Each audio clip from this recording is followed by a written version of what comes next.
आप सुन रहे हैं रहस्यमयी कहानी शैतानी रस्में, सिर्फ और सिर्फ प्रतिलिपि FM पर। शादी एक ऐसा संयोग है जो दो लोगों की जिंदगी को पूरी तरह से बदल देता है, कभी अच्छी दिशा में तो कभी बुरी दिशा में। लोग अक्सर अपनी शादी की सफलता के लिए ईश्वर की पूजा करते हैं, उनका आशीर्वाद लेते हैं। लेकिन भैरवगढ़ में एक परिवार ऐसा भी है जो अपने यहाँ शादियों में भगवान को नहीं बल्कि शैतान को पूजता है, और शादी के दौरान दूल्हा दुल्हन निभाते हैं शैतान की बताई शैतानी रस्में। संध्या का समय समाप्त होने को था और रात बस गहराने ही वाली थी। उत्तर दिशा में स्थित ध्रुव तारा आज न जाने क्यों मध्यम मध्यम टिमटिमा रहा था। चांद भी घने काले बादलों के पीछे से निकलने का नाम ही नहीं ले रहा था। ऐसा लग रहा था मानो किसी पर काला साया पड़ने का संयोग बन रहा हो। भैरवगढ़ में बेतवा नदी के तट पर एक पुराना पीपल का पेड़ था, सदियों पुराना। उसी पेड़ के नीचे एक तांत्रिक धुनी रमाए बैठा था। तांत्रिक अपने ध्यान में मग्न था। तभी वहां किसी के पायलों की छन छन और चूड़ियों की खनकने की आवाज सुनाई पड़ी। वो खनक हल्के कदमों से तांत्रिक की तरफ बढ़ती जा रही थी। साथ ही मौसम में भी तेजी से बदलाव हो रहा था। आसमान में बादल घुमड़ आए थे और बारिश पड़ने की संभावना बढ़ती जा रही थी। एक औरत सिर से लेकर पैरों तक गहनों से लदी हुई और सर पर बड़ा सा घूंघट लिए तांत्रिक के सामने आई और जमीन पर पैर मोड़कर बैठ गई। उसने सहमी आवाज में कहा, महाराज, आंखें खोलिए, मुझे आपसे कुछ काम है। तांत्रिक ने धीमे से अपनी आंखें खोली और औरत की तरफ देखा। औरत दबी आवाज में बोली, खबर आई है कि वो शादी करने वाला है। क्या ये शादी सब ठीक कर देगी? तांत्रिक ने एक बार फिर अपनी आंखें बंद कर ली और ध्यान लगाया। कुछ देर में उसके माथे पर चिंता की लकीरें उभर आईं। उसने आंखें खोली और कहा, वो दोनों एक दूसरे के लिए उपयुक्त हैं, लेकिन। वो औरत चौंकती हुई बोली, लेकिन क्या बाबा? तांत्रिक गंभीरता से बोला, लेकिन उन दोनों की शादी की जो भी रस्में होंगी वो वैदिक विधि से नहीं बल्कि शैतानी विधि से संपूर्ण होंगी। उन्हें निभानी ही होंगी वो शैतानी रस्में। वो औरत निराश होती हुई बोली, जाने कब तक इस परिवार को ये शैतानी रस्में निभानी होंगी। आप अच्छी तरह से जानते हैं पहली बार इन रस्मों के कारण क्या हुआ था। तांत्रिक रहस्यमयी स्वर में बोला, तुम्हारे इस सवाल का उत्तर न हमारे पास तब था और न आज है। बस इतना जरूर कहूंगा कि शैतान बलि लेगा उस घर से, एक और सुहागिन की बलि। अब तुम जा सकती हो। उस औरत ने तांत्रिक को प्रणाम किया और वापस गांव की तरफ मुड़ गई। मूसलाधार बारिश भी शुरू हो चुकी थी। वो औरत थोड़ा आगे बढ़ी ही थी, तभी उसे महसूस हुआ कि कोई उसके पीछे है।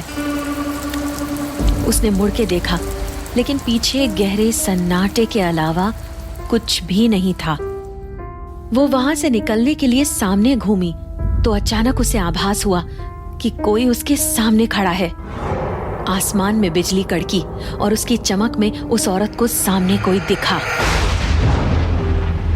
उसने तुरंत अपना घूंघट उठाकर सामने देखा तो उसके पैरों तले जमीन खिसक गई।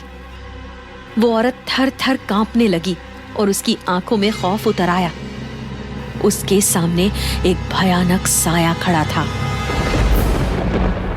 वो हड़बड़ाहट में तेजी से भागने की कोशिश करने लगी, लेकिन उसके पैर जहां थे वहीं जम गए। उसने बहुत कोशिश की लेकिन अपनी जगह से हिल नहीं पाई। तभी पेड़ से उल्लुओं के चिल्लाने की कर्कश ध्वनि सुनाई देने लगी। थोड़ी ही देर में वहां पर बहुत सारे सियार आकर इकट्ठे हो गए और एक साथ रोने लगे। उस औरत की आंखों में मौत नाचने लगी थी। वो काला साया धीरे धीरे अपने आकार को बढ़ाता रहा और शीघ्र ही एक भयानक शैतान में बदल गया। वो शैतान अजीब सी कर्कश आवाज में बोला, मैंने कहा था ना कि मेरे रास्ते में आने की कोशिश मत करना, लेकिन तुमने मेरी बात मानी नहीं। अब तुम्हें इसका दंड भोगना ही होगा। वो औरत हाथ जोड़ते हुए बोली, मुझे माफ कर दो मालिक, मैं दोबारा ऐसी गलती नहीं करूंगी। शैतान गुस्से में गुर्राते हुए बोला, तुम अब गलती करने लायक बचोगे ही नहीं। और ये कहकर वो शैतान उस औरत के एकदम नजदीक आया और उसने अपने लंबे नाखूनों से उस औरत का पेट चीर डाला। उस औरत की चीख बारिश की आवाज में दबकर रह गई।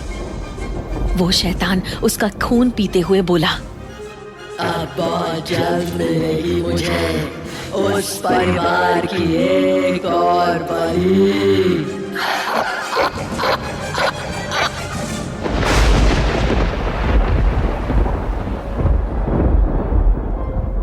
उस शैतान की खौफनाक हंसी से पूरा जंगल गूंज उठा था। एक तरफ जहां भैरवगढ़ में शैतान को इंतजार था एक नई सुहागिन का, तो दूसरी तरफ भैरवगढ़ से बहुत दूर गोवा के एक चर्च के बाहर एक ब्लैक कलर की कार आकर रुकी। कार का दरवाजा खुला और उसमें से व्हाइट कलर का वेडिंग गाउन पहने एक खूबसूरत लड़की बाहर निकली।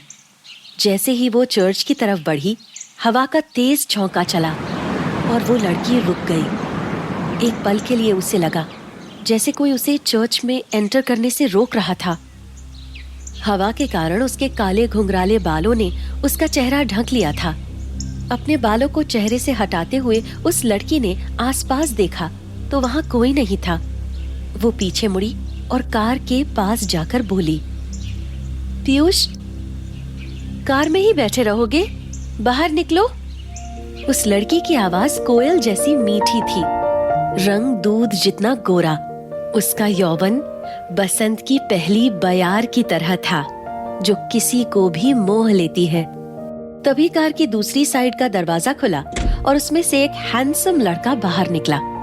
उसके बाहर आते ही लड़की ने उसे गले से लगा लिया और बोली, पीयूष, मुझे विश्वास नहीं हो रहा है कि आज मेरी शादी है। मुझे लाइफ की सारी खुशियां मिल गई आज। जहां लड़की बहुत खुश लग रही थी, वहीं लड़के के चेहरे को देखकर ऐसा लग रहा था कि वो उस शादी से खुश कम और परेशान ज्यादा है। उसके चेहरे पर एक अजीब सी घबराहट साफ नजर आ रही थी। लड़का मन ही मन बोला, निकी, मुझे नहीं पता कि इस शादी से मैं तुम्हें जीवन की सारी खुशियां दे रहा हूँ या सिर्फ अपना जीवन खुशहाल बना रहा हूँ।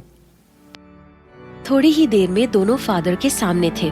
फादर के कहने पर पीयूष ने निकी को रिंग पहनाई और फिर उसके होठों को चूम लिया। चर्च तालियों के शोर से गूंज उठा। निकी की आंखों से खुशी के आंसू बह निकले। पीयूष बोला, क्या हुआ? निकी पीयूष से लिपट गई और रूंधे गले से बोली, कुछ नहीं पीयूष, बस विश्वास नहीं हो रहा कि हम दोनों पति पत्नी बन चुके हैं। मैंने कभी सपने में भी नहीं सोचा था कि एक दिन मेरा भी अपना परिवार होगा। निकी की बात सुनकर पीयूष मुस्कुरा दिया, लेकिन उसके मन में काफी उथल पुथल मची हुई थी। वो मन ही मन बोला, खुश तो मैं भी बहुत हूँ तुम्हें पाकर, इसलिए तुम्हें लेकर कहीं दूर चला जाऊंगा, जहां मेरे परिवार और अतीत की परछाई भी तुम पर ना पड़े। पीयूष 10 दिन पहले ही गोवा आया था और होटल की सर्विस मैनेजर निकी को अपना दिल दे बैठा। निकी भी पीयूष की जिंदा दिली के आगे अपना दिल हार बैठी थी, वरना एक अनाथ लड़की जिसका अब तक जीवन सिर्फ संघर्षों में बीता था, उसके लिए प्यार जैसे शब्दों के कोई मायने नहीं थे। पीयूष ने इन 10 दिनों में उसे जीवन के हर उस पहलू से रूबरू करवाया था जिनके बारे में निकी ने कभी सोचा ही नहीं था। निकी को उसका प्रिंस चार्मिंग मिल चुका था, लेकिन बहुत जल्द उसे ये समझ आने वाला था कि जिंदगी कोई परी कथा नहीं होती।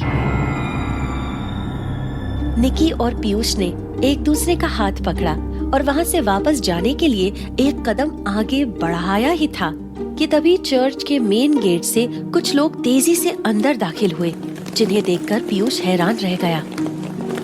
वो सभी लोग विशेष किस्म की पोशाक पहने हुए थे।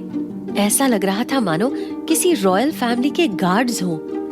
उनमें से एक अधेड़ उम्र का आदमी पीयूष के सामने आया और सर झुकाकर बोला, छोटे राजकुमार, हम आपको लेने आए हैं। निकी ने जब ये सुना तो उसे अपने कानों पर विश्वास नहीं हुआ। वो पीयूष से बोली, पीयूष, ये आदमी क्या कह रहा है? इसने तुम्हें राजकुमार कहा? पीयूष उस आदमी की तरफ देखकर बोला, भवानी सिंह, तुम यहाँ क्या कर रहे हो? भवानी सिंह बोला, राजा साहब और रानी माँ ने आप दोनों को सुरक्षित भैरवगढ़ लाने को कहा है। वो दोनों आपकी शादी की खबर सुनकर बहुत खुश हैं और चाहते हैं कि छोटी रानी भी भैरवगढ़ में होने वाली उन सभी रस्मों को निभाए जो कि वहाँ की हर नई दुल्हन निभाती है। रस्मों की बातें सुनते ही पीयूष का गला सूख गया। उसकी आंखों में अजीब सा डर दिखाई देने लगा। वहीं सबसे अनजान निकी पीयूष को झकझोरते हुए बोली, पीयूष, ये सब क्या है? कौन है ये लोग? और तुम्हें राजकुमार कहकर क्यों बुला रहे हैं? तभी भवानी सिंह बुलंद आवाज में बोला, क्योंकि ये है भैरवगढ़ रियासत के महाराज विक्रम सिंह गहलोत के सबसे छोटे बेटे और हमारी प्रजा के चहेते, हमारे छोटे राजकुमार पीयूष सिंह गहलोत। निकी ने ये सुना तो उसके होश उड़ गए। उसने उत्सुकतावश पीयूष की तरफ देखा तो उसने भी सहमति में अपना सर हिला दिया। निकी हैरानी भरी आवाज में बोली, तुमने मुझसे झूठ बोला पीयूष? मैंने तुमसे कोई झूठ नहीं बोला निकी। पर तुमने मुझे अपने राजकुमार होने की बात भी तो नहीं बताई। निकी भड़कते हुए बोली, हाँ, क्योंकि मुझे डर था कि मेरी सच्चाई जानने के बाद शायद तुम मुझसे प्यार ना करो। निकी को ये सब सपना ही लग रहा था। तभी पीयूष भवानी सिंह से बोला, तुम जा सकते हो और पिताजी से कह देना मैं भैरवगढ़ नहीं आऊंगा और यही मेरा आखिरी फैसला है। भवानी सिंह जानता था कि पीयूष अपनी बात का पक्का है। वो वापस जाने के लिए मुड़ा ही था कि तभी निकी की आवाज गूंजी, रुको रुको। भवानी सिंह और उसके आदमी अचंभे में पीछे मुड़े। निकी गंभीर आवाज में बोली, मैं और पीयूष आपके साथ भैरवगढ़ चलेंगे। ये सुन पीयूष चौंकते हुए बोला, ये क्या कह रही हो तुम निकी? बचपन से ही मैं प्यार के लिए तरसी हूँ पीयूष, और आज जब मुझे तुम्हारे साथ साथ परिवार का प्यार भी मिलने जा रहा है तो मैं इसे खोना नहीं चाहती।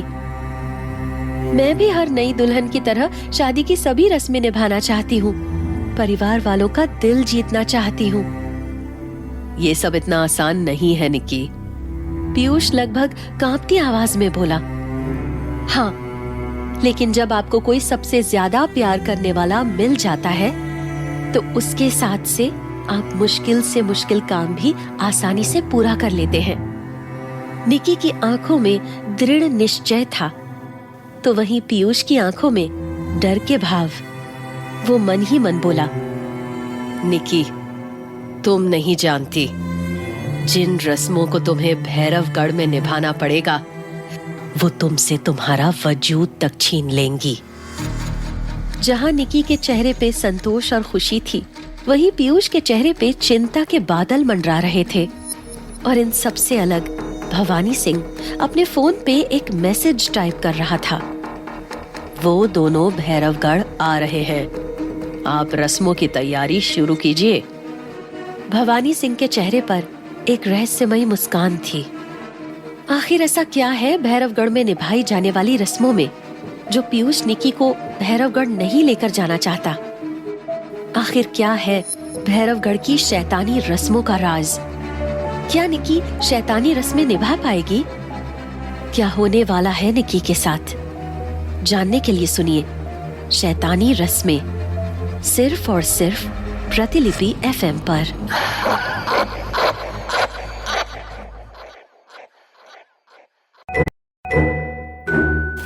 आप सुन रहे हैं रहस्यमयी कहानी शैतानी रस्में, सिर्फ और सिर्फ प्रतिलिपि एफएम पर। निकी के भैरवगढ़ जाने के फैसले को सुन पीयूष के चेहरे पर आशंकाओं के बादल घिर रहे थे। उसने घबराई आवाज में कहा, निकी, मुझे डर लग रहा है कि कहीं तुम उन सब परंपराओं और रस्मों से परेशान न हो जाओ जो मेरे यहाँ निभाई जाती हैं, क्योंकि एक बार हम वहाँ चले गए तो उन्हें निभाने के अलावा हमारे पास और कोई रास्ता नहीं होगा। मेरे परिवार वाले बहुत रूढ़िवादी हैं, तुम परेशान हो जाओगी वहाँ। निकी ने उसके हाथ के ऊपर अपना हाथ रखा और दिलासा देते हुए बोली, मेरा विश्वास करो, मुझे कोई प्रॉब्लम नहीं होगी पीयूष। आफ्टर ऑल मुझे तुम्हारे कल्चर के बारे में कितना कुछ जानने को मिलेगा। हम भैरवगढ़ जरूर जाएंगे। पीयूष ने आखिरकार उसकी जिद के आगे झुकना ही ठीक समझा। उसने कहा, तुम जैसा ठीक समझो निकी, मुझे कोई एतराज नहीं, पर मैं फिर भी तुमसे यही कहूंगा कि एक बार फिर सोच लो। निकी कॉन्फिडेंट होकर बोली,